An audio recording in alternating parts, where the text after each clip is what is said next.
نے فرمایا ہم تو اس کے اوپر آلریڈی عید کرتے ہیں، کیونکہ یہ وہ دن ہے نا جس دن کے بس اب عید ہے، اور جمعے کا بھی نہیں تھا، جمعے کا دن ہر ویک میں عید کا دن ہے تو، اور یہ وہ دن ہے عرفہ کا دن جس دن سب سے زیادہ شیطان ذلیل ہوتا ہے اور اپنے سر میں خاک ڈالتا ہے، اور اس لیے اتنا ذلیل ہوتا ہے، ادھر آگے آ جائیں، ادھر آ جائیں، اس لیے اتنا ذلیل ہوتا ہے کیونکہ جب وہ دیکھتا ہے کہ اللہ تعالیٰ کی بخشش اتنی زیادہ ہے تو وہ کہتا ہے میں نے تو ان کو سارا وقت بہکایا اور دیکھو آج یہ سارے بخشے گئے، میری تو ساری محنت پانی پھر گئی، تو وہ اس دن بہت زیادہ غمگین ہوتا ہے، بہت ذلیل ہوتا ہے، اس دن خاک ڈالتا ہے اپنے سر میں۔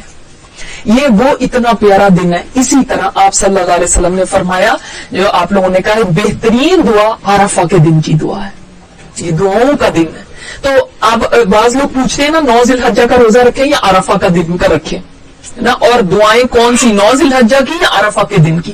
تو عرفہ جب لوگ وہاں پہ عرفات میں جمع ہوں گے، ہمارے وہ عرفہ کا دن چاہے وہ ہماری 8 بن رہی ہو یا 9 بن رہی ہو، جو بھی بن رہی ہوگی، اس کو ہی ہم سمجھیں کہ عرفہ کا دن ہی حدیث میں لفظ آیا، تو ہم اس دن دعا مانگے۔ اور آپ صلی اللہ علیہ وسلم نے فرمایا پھر کہ بہترین کلمات جو میں نے کہے اور مجھ سے پہلے انبیاء نے کہے اس دن کے لیے، وہ یہ ہے لا الہ الا اللہ وحدہ لا شریک لہ لہ الملک ولہ الحمد وہو علی کل شیء قدیر۔ اس دن کے بہترین کلمات یہ ہیں کہ اس دن آپ یہ کلمات کہیں اور اللہ تعالیٰ سے خوب خوب مانگے، جو چیزیں آپ کو لگتا ہے نا یہ امپاسبل ہے وہ بھی مانگے، جو آپ کو لگتا ہے یہ بہت زیادہ میں مانگ رہی ہوں یہ کیسے مل سکتا ہے۔ جیسے ایک دعا ہے جو مجھے بہت شرم آتی ہے مانگتے ہوئے، لیکن اللہ تعالیٰ کی رحمت کی وجہ سے میں مانگ لیتی، ورنہ مجھے شرم آتی جب بھی میں وہ دعا کرنے لگتی ہوں کہ اللہ تعالیٰ جنت الفردوس کا سوال ہے کہ مجھے جنت الفردوس میں داخل کر دینا۔ جب یہ دعا مانگتی ہوں تو پھر خود ہی حیا آتی ہے کہ میں کیا مانگ رہی اور میرا عمل کیا ہے۔ لیکن جب یہ دیکھتی ہوں کہ آپ صلی اللہ علیہ وسلم نے فرمایا اللہ سے مانگو تو جنت الفردوس مانگو، کیوں؟ اس لیے کہ جس سے تم مانگ رہے ہو اس کی عطا کی طرف جب دیکھتے ہو نا تو پھر کہتے ہو کوئی چیز امپاسبل نہیں ہے۔ جب اپنے عمل کی طرف دیکھتے ہیں تو ہاں واقعی امپاسبل لگتا ہے، لیکن ہم اپنے نہیں عمل کی طرف جب اس کی عطا اور اس کی رحمت کی طرف دیکھتے ہیں نا تو پھر لگتا ہے کہ وہاں سے کبھی نا امید نہیں ہو سکتے، اس کے لیے کیا مشکل ہے، وہ چاہے تو عطا کر دے، اس سے کس نے پوچھنا ہے۔ تو اس لیے دعائیں مانگے، اور اللہ تعالیٰ نے فرمایا قرآن میں واللہ یرید ان یتوب علیکم، اللہ تعالیٰ تو چاہتا ہے کہ تمہاری توبہ قبول کر لے، تمہیں معاف کر دے، تم پر مہربان ہو جائے۔ تو اللہ تعالیٰ سے ہم نے ان دنوں میں خوب خوب دعائیں کرنی ہے، خوب خوب استغفار کرنی ہے، بخشش مانگنی ہے، خوب خوب اللہ کا ذکر کرنا ہے، روزہ رکھنا ہے۔ اور جو کام ہم ظاہر ہے جو شروع کے اندر جب ہم سحری کے وقت اٹھیں گے اس کے بعد ہم نے فجر پڑھ لی اور اس کے بعد ہم بیٹھ کے اپنی جو صبح شام کے اذکار ہیں وہ کریں، قرآن کریم کی تلاوت کریں، اور جتنی دیر ہم قرآن کریم کی تلاوت کریں گے انشاءاللہ اس وقت تک اشراق کا ٹائم ہو جائے گا، ہم اشراق پڑھیں گے وہیں بیٹھے ہوئے، ہم مصلی پہ ہی ہیں۔ تو اب جب ہم نے اشراق پڑھی تو آپ صلی اللہ علیہ وسلم نے فرمایا اس کو ایک مکمل حج اور عمرے کے برابر اجر ملتا ہے۔ تو ہم گھر بیٹھے ہوئے اس طرح سے اجر کمانے کا ایک وہ کر سکتے ہیں۔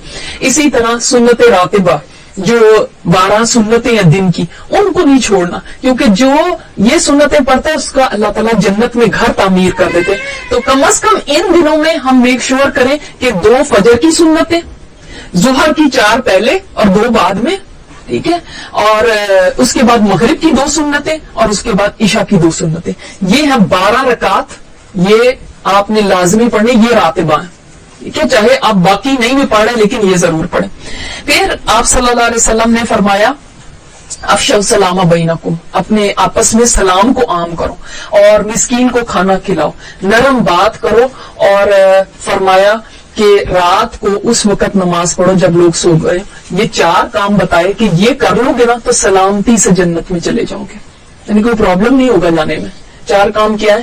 سلام، کھانا کھلانا، نرم بات کرنا، اس زبان کو نرم کر لیں۔ یہ جو نفل پڑھنے ذکر کرنے یہ آسان ہے، نرم بات کرنا مشکل ہے، تو زبانوں کو نرم کر لیں، لوگوں کے ساتھ اچھی طرح بات کریں، وقولوا للناس حسنا، اچھی طرح بات کرو لوگوں کے ساتھ۔ تو ان دنوں میں کم از کم یہ ہم کریں کہ ہم نے ان دنوں میں اپنی زبان کو، جب ظاہرہ ذکر میں بہت وہ ہوگی تو پھر ذرا تھوڑا سا کنٹرول میں بھی رہے گی، کم بات کریں گے تو ظاہر ہے اچھی پھر انشاءاللہ بات ہوگی. اللہ سے دعا بھی کرنی ہے کہ اللہ تعالیٰ ہماری زبانوں کو نرم کر دے. تو یہ 4 کام کر لیں گے. اور سحری کے لیے جب اٹھنا ہے تو 2 نفل پڑھنے میں کیا مشکل ہے، 2 بھی پڑھ لیے تو تہجد ہو گئی. ٹھیک ہے، کوئی ضروری نہیں آپ نے 8 ہی پڑھے تو ہوگی، 2 بھی پڑھ لیے تو تہجد گزاروں میں تو شامل ہو جاؤ.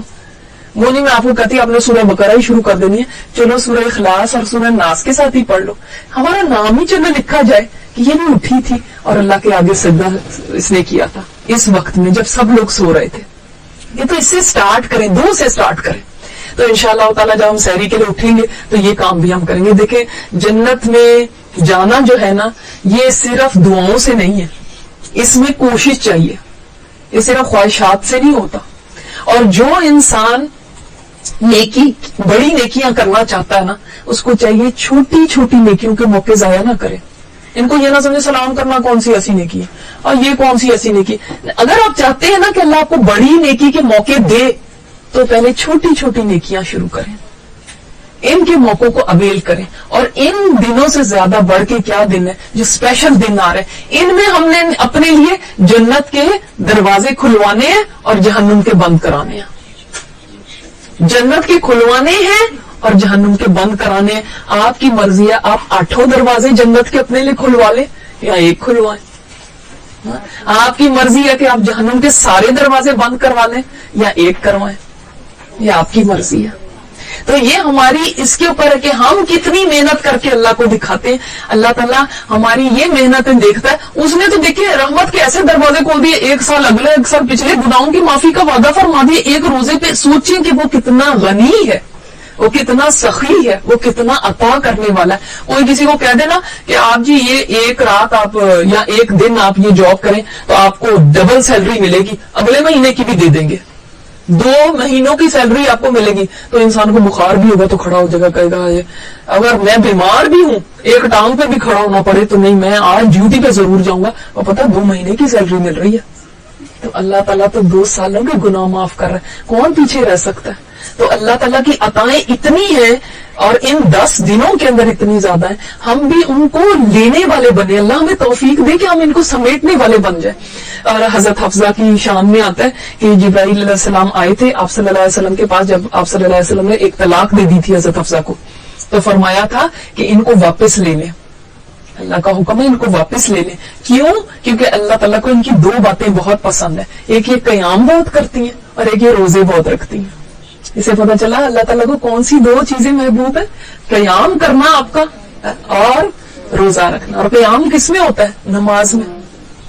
تو چاہے یہ اب تہجد کے اندر ہو یا دن کے ٹائم ہو، نماز نوافل ہو. اب وہ پتہ ہے ایک جو نفل انسان جو پڑھتا ہے تو اس سے اللہ تعالیٰ کا قرب ملتا ہے. فرائض کے بعد کیا چیز ہے جو اللہ کے قرب کے لیے؟ نوافل ادا کرنا. ایک سجدہ جو ہے، جب سجدے میں انسان جاتا ہے تو سب سے زیادہ اللہ سے قریب ہوتا ہے. تو نوافل کا اہتمام جو پڑھ سکتے ہیں، جتنے بھی پڑھ سکتے ہیں، دعا کے نفل پڑھیں. اسی طرح ہم مسجدوں کو آباد کریں. ہم دیکھیں رمضان میں ہماری مسجدیں کتنی پیاری آباد ہوتی ہیں. ان 10 دنوں میں تو پتہ ہی نہیں چلتا کہ یہ بھی کوئی فضیلت والے دن ہے، کیونکہ ہمیں پتہ ہی نہیں ہے کہ ان دنوں کی امپورٹنس نہ کبھی اسکولوں کالجوں میں یہ بتایا، نہ کبھی ہمارے میڈیا میں اس چیز کی زیادہ پبلسٹی کبھی کی گئی، کبھی بھی نہیں، کسی نے بتایا ہی نہیں کہ یہ دن بھی کوئی دن ہوتے. لوگ عید کی تیاریوں میں یا جانور خریدنے میں یہ دن گزار دیتے، یہ نہیں ان کو پتا ہوتا کہ ان دنوں میں نیکیاں کیا کرنی ہیں. تو ہمیں ان دنوں کی فضیلت کو اجاگر کرنا ہے. سب سے پہلے اپنے گھروں سے شروع کریں گے، پھر اوروں تک بھی اس چیز کو پیغام کو پہنچائیں گے. صحابہ کرام تو اس میں آتا ہے ان کے جو قصے ہیں کہ ایسے تیاری کرتے تھے ان دنوں کی جیسے رمضان کی تیاری کرتے ہیں. ہم میں سے کس کے گھر میں ایسی تیاری ہوتی جیسے رمضان کی تیاری ہو؟ ہم یعنی پہلے سے رمضان کے لیے تو یہ سوچ لیتے ہیں کہ ہم نے یہ پڑھنا ہے، اتنا قرآن پڑھنا ہے، اتنا یہ کرنا ہے. لیکن ان دنوں کی تو ہمارے لیے کوئی بھی تیاری ایسی نہیں ہوتی کہ ہم سوچ لیں کہ نہیں ان دنوں کا بھی میں نے ایسے اہتمام کرنا ہے. تو انشاءاللہ تعالیٰ اس دفعہ ان دنوں کو اسپیشل سمجھ کے اہتمام کریں گے. اور ان دنوں میں وہ جو چیزیں ہم پہلے نہیں کرتے تھے اور چھوڑی تھی اور معمولی سمجھتے تھے، انشاءاللہ ان دنوں میں ہم نے کرنی ہے. حضرت علی نے فرمایا تھا کہ جس نے اپنی اول زندگی کے دنوں کو ضائع کر دیا ہو نا، اس کو چاہیے کہ آخر عمر میں ان کو کمپنسیٹ کرے، ان کا تدارک کرے نیکیاں کر کے، تاکہ اس کا خاتمہ بالخیر ہو جائے۔ جس کو یہ ہے نا کہ میں پہلے نہیں جانتی تھی، مجھے نہیں پتا تھا، بڑی عمر میں نے ضائع کر دی، تو اب کمپنسیشن کے لیے تیز دوڑے۔ اور آپ صلی اللہ علیہ وسلم نے فرمایا کہ جس نے خوف کیا، جو ڈر گیا، وہ اول رات چلنے لگتا ہے، یعنی جس کو یہ خوف ہوتا ہے نا میں نے منزل پہ پہنچنا ہے، تو وہ اول رات میں ہی سفر شروع کر دیتا ہے، اور جو اول رات میں چلتا ہے وہ منزل تک پہنچ جاتا ہے۔ فرمایا آگاہ رہو، جان لو اللہ کا سودا بڑا مہنگا ہے، سستا نہیں ہے۔ اللہ کا سودا بڑا مہنگا ہے، اور اللہ کا سودا جنت ہے۔ یہ آسان نہیں ہے، اس کے لیے کوشش کرنی پڑے گی، اس کے لیے نفس کو لگام دینی پڑے گی، اس کے لیے اس کو اٹھانا پڑے گا کہ نہیں یہ کرنا ہے، مجھے جنت چاہیے۔ جنت آسان تھوڑی ہے۔ جب نفس کہے یہ بڑا مشکل ہے، یہ کیسے کروں، بڑی تھک گئی ہے، تو پھر خود کو اٹھائے، جنت ہی چاہیے تجھے، جنت چاہیے نا تو یہ کرنا پڑے گا۔ خود کو منائیں، خود کو بھاگیں دیں، کوئی نہیں کرا سکتا ہم سے جب تک ہم خود نہ تہیا کر لیں کہ ہم نے کرنا ہے۔ کتنے بھی لیکچر سن لیں، میں چلی جاؤں گی، آپ چلے جائیں گے گھر میں، کون آپ سے کرائے گا؟ ہاں، یہ خود کو خود منانا پڑے گا کہ نہیں مجھے کرنا ہے۔ اور پھر قربانی آپ کو پتا ہے افضل ترین عمل ہے ان دنوں کا، ان 10 دنوں میں، تو اس کے لیے بھی انشاءاللہ تیاری کریں گے۔ اور جو میں آپ کو ابھی بات بتا رہی تھی، ایک نماز سے دوسری کا اجر، اور جو آپ نے حدیث شیئر کرنی ہے جا کے اپنے گھر کے مردوں کے ساتھ خاص طور پہ، وہ یہ ہے، نبی صلی اللہ علیہ وسلم نے فرمایا جو شخص نہا دھو کے اپنے گھر سے فرض نماز ادا کرنے کے لیے نکلا، اس کو ایک حج کا ثواب عطا کیا جاتا ہے۔ اتنا بڑا جائے، آپ لوگوں کے لیے نہیں، لیکن آپ موٹیویٹ تو کر سکتے ہیں، اور اس کے بعد گھر جا کے لڑنا نہیں شروع کر دینا کہ ان کے پیچھے پڑ جائیں کہ آج ہم 10 سن کے آ گئے اور آپ اپنے 5 نمازوں کے لیے جانا، اگلی دفعہ وہ منع کر دیں گے۔ تو ان دنوں میں تو بالکل ہی نہیں جھگڑا کرنا جو آ رہے ہیں، لیکن ان کو اس طرح سے موٹیویٹ کریں کہ اور دنوں میں نہیں بھی جاتے، کم از کم ان 10 دنوں میں کوشش کے ساتھ جائیں، ایک حج کا اجر مل جائے گا۔ دیکھو وہ وہاں پہ حج کے لیے گئے ہیں، ہم کیسے اجر پائیں؟ صرف نہا دھو کے گھر سے نکلنا ہے فرض نماز ادا کرنے کے لیے۔ جن ٹائمز میں آدمی گھروں فجر اور عشاء کے لیے تو جا سکتے ہیں، ٹھیک ہے، تو آپ لوگ بھی ساتھ جائیں، عشاء میں اسی طرح مسجدوں کو آباد کریں جیسے رمضان میں ہوتی تھی۔ اور جو شخص نماز چاشت ادا کرنے کے لیے نکلا اور کوئی کام نہیں ہے، اس کو صرف چاشت کے لیے نکلا، اور یہ صرف ویکینڈ پہ ہو سکتا ہے، تو اس کو ایک عمرے کے برابر ثواب عطا کیا جاتا ہے۔ سبحان اللہ۔ اور فرمایا یہ ولی اب آپ لوگ بھی کر سکتے ہیں، ایک نماز کے بعد دوسری نماز پڑھنا، اس کا انتظار کرنا کہ درمیان میں کوئی لغو بات نہ ہو۔ لغویات کیا ہے؟ وہ چیزیں نہیں ہیں جو گناہ کی ہوں، وہ چیزیں جو کہ نہ جس کا دنیا کو کوئی فائدہ نہ آخرت کا کوئی فائدہ ہے، بیکار کی چیزیں، ادھر بیٹھ گئے ادھر فون ملا لیا، ادھر چیٹنگ کر لی، ادھر فیس بک دیکھ لیا، ادھر فلاں کر لیا، بس ادھر ادھر ٹائم ویسٹنگ۔ جس نے درمیان میں یہ نہیں کیا، اس کا یہ عمل اس کے لیے علیین میں لکھ دیا جاتا ہے۔ سبحان اللہ۔ 2 نمازوں کے درمیان کوئی لغو کام نہیں کرنا۔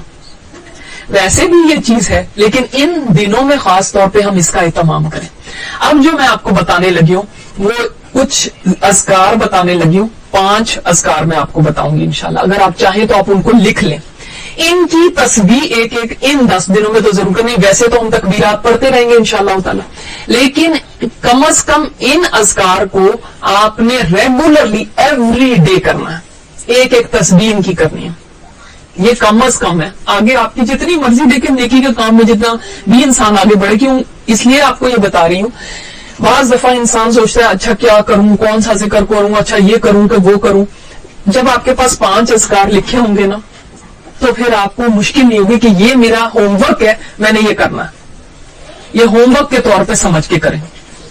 اچھا، ان میں نمبر 1 پہ وہ ہے تیسرا کلمہ۔ تیسرا کلمہ کیا ہے؟ سب ایک دفعہ پڑھیں، سبحان اللہ والحمد للہ ولا الہ الا اللہ واللہ اکبر، ٹھیک ہے، ولا حول ولا قوت الا باللہ۔ اچھا اب دیکھیں یہ جو سبحان اللہ والحمدللہ ولا الہ الا اللہ واللہ اکبر ہے، یہ جب آپ 100 دفعہ پڑھیں گے تو 100 دفعہ سبحان اللہ ہو گیا، 100 دفعہ الحمدللہ، 100 دفعہ لا، جو 100 دفعہ سبحان اللہ کہتا ہے آپ صلی اللہ علیہ وسلم نے فرمایا 100 حج کے برابر اس کو ثواب ملتا ہے. 100 دفعہ سبحان اللہ کہنے پہ 100 حج کے برابر ثواب ملتا ہے. 100 دفعہ الحمدللہ کہنے والا ایسے ہے کہ اللہ کے راستے میں اس نے 100 گھوڑے دیے لڑنے کے لیے. 100 دفعہ لا الہ الا اللہ کہنے والا ایسے ہے کہ اولاد اسماعیل میں سے 100 غلام اس نے آزاد کیے. یہ غلام خریدنا کیا، ایک قربانی کا جانور خریدنا مشکل ہو جاتا ہے. تو 100 غلام آزاد کرنا اولاد اسماعیل میں سے وہ اس کا اجر ہے. اور 100 دفعہ جس نے اللہ اکبر کیا تو اس سے بڑھ کے کسی اور کا عمل نہیں ہوگا جو کہ کوئی لے کر آئے. تو تیسرا کلمہ. اور پھر سب سے بڑی ایک بات آپ کو بتا دوں گی تو